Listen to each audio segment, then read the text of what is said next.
네, 반갑습니다. 도도티브입니다. 오늘 전해드릴 소식은 국내 준대형 SUV의 팰리세이드의 독주 속에 새로운 경쟁 모델의 등장이 필요하다라는 목소리가 높아지고 있다라는 소식인데요.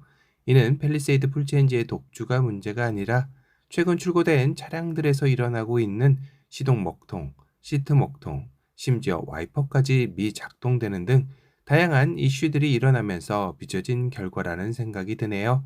어쩌다 팰리세이드가 이 지경까지 되었는지 씁쓸하기까지 한데요. 경쟁 모델의 부재가 낳은 결과일까요? 사실상 지난해까지 기아의 모하비가 존재할 때만 해도 그래도 팰리세이드의 대항마로서 국내 소비자들의 또 다른 대안의 모델이 되었었는데요.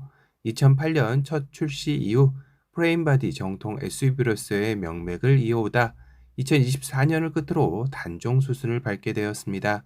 아쉽게 단종은 되었지만 모하비를 타는 사람은 계속 모하비만 찾을 만큼 매니아층이 두터운 모델이기도 했었죠.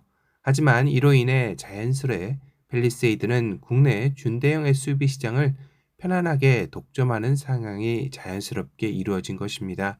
그래서일까요? 너무 편안해진 탓인지 최근에 출시한 팰리세이드 풀체인지는 여러 가지 문제점들이 속속 드러나면서 소비자들의 실망감이 커지고 있는 상황이기도 하죠. 이러다 보니 국내 소비자들은 다른 대안을 찾아야 하는 번거로움이 찾아온 것인데요. 찾아보면 SUV와는 성향이 다른 미니밴인 카니발 또는 수입 SUV로 눈을 돌릴 수밖에 없는 상황이 되었습니다. 결국 국내 소비자들의 팰리세이드 이외의 선택지가 너무 적은 게 아니냐라는 볼멘 목소리가 높아지고 있는 실정이기도 하죠.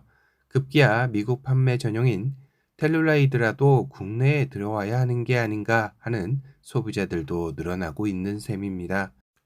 SNS상에서 모하비 후속에 대한 예상도들도 희망을 담아 속속 등장하고 있는 상황이기도 한데요. 기아에서 수십 년간 플래그십 SUV를 담당해왔던 만큼 예상도에서는 주변을 압도하는 거대한 덩치뿐만 아니라 기아의 최신 디자인 언어를 반영한 모습을 보여주고 있네요. 듬직한 모습이 꽤나 매력적이어 보입니다. 현행의 기아의 베스트 셀링카들인 카니발과 소렌토를 절묘하게 믹스한 느낌도 들죠. 기아의 최신 디자인 언어 중 하나인 스타맵 시그니처 라이팅은 더욱더 거대하게 반영된 모습도 인상적이어 보입니다. 전면 라디에타 그릴 역시 현존하는 SUV 중 가장 묵직해 보이는 모습으로 디자인되어 눈길을 끌었네요. 정측면의 모습이지만 한눈에 봐도 5m를 거뜬하게 넘기는 모습을 자랑하고 있습니다. 개인적으로 모하비 후속이 정말 이런 모습으로 등장을 하게 된다면 국내 준대형 SUV 시장을 평정하고도 남을 것 같다라는 생각까지 드네요. 구독자 여러분의 생각은 어떠신가요? 솔직히 최근 자동차 디자인을 보면 현대차보다는 기아가 한 수 위라는 생각이 들 정도로 완벽하게 자리 잡은 모습이기도 하죠. 반면 현대차는 너무 실험 정신이 투철한 것인지 어쩔 때는 왜 이렇게까지 디자인했지라는 생각이 들 때가 한두 번이 아니기도 합니다. 그러다 보니 국내 소비자들 역시 이제는 현대차의 신차보다는 기아의 신차에 대한 기대감이 더 높은 것도 사실이기도 한데요.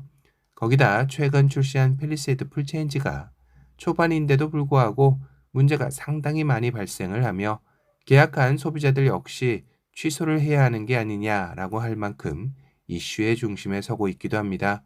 이런 부분들이 복합적으로 작용되다 보니 국내 소비자들은 더욱더 모하비 후속에 대한 열망이 높아지는 것 같습니다.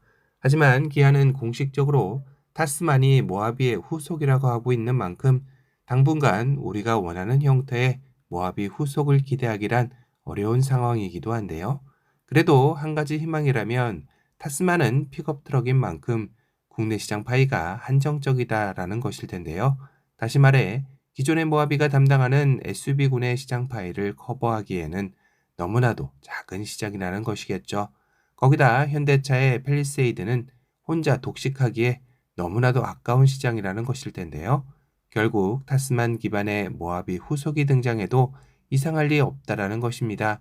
대신 만약 나오게 된다면 내연기관 모델보다는 현재 가장 인기 파워트레인 중 하나인 하이브리드 모델이나 앞으로 나아가야 할 전동화 모델로 나올 확률이 더 높겠죠. 기아 역시 그 시점만을 놓고 내부적으로도 저울질하지 않을까 싶은데요. 한간에는 북미 시장 전략형 모델인 텔룰라이드를 들여오는 게 더 빠르지 않을까 하지만 이 역시 노조와의 풀어야 할 부분들이 있다 보니 생각보다는 쉽지 않은 상황이기도 합니다. 결국 기아 타스만의 국내 시장에서의 1년 정도의 판매량 성적이 그 시점을 앞당기느냐 아니면 한동안은 모하비 후속을 생각해서 지워야 할지 판가름해 줄 것 같네요. 국내 소비자들이 앞으로 바라는 것은 좀 더 다양한 모델들 간의 경쟁을 통한 양질의 차량들이 만들어지길 바라는 게 아닐까 싶기도 합니다. 요즘 펠리세이드를 보면 너무나도 혼자만의 시장이라 그런지 소비자들을 대상으로 테스트하는 게 아닌가 하는 생각이 드는 건 어쩔 수 없나 보네요. 오늘은 국내 소비자들이 너무나도 원하고 있는 모하비의 후속이 계속해서 예상도들로 등장을 하며 군부를 떼고 있다라는 소식에 대해 전달해 드렸습니다. 오늘 영상이 도움이 되셨다면 도도튜브 구독 알람 설정 부탁드리고요. 또 다른 신차 소식으로 찾아뵙겠습니다. 지금까지 도도튜브였습니다. 감사합니다.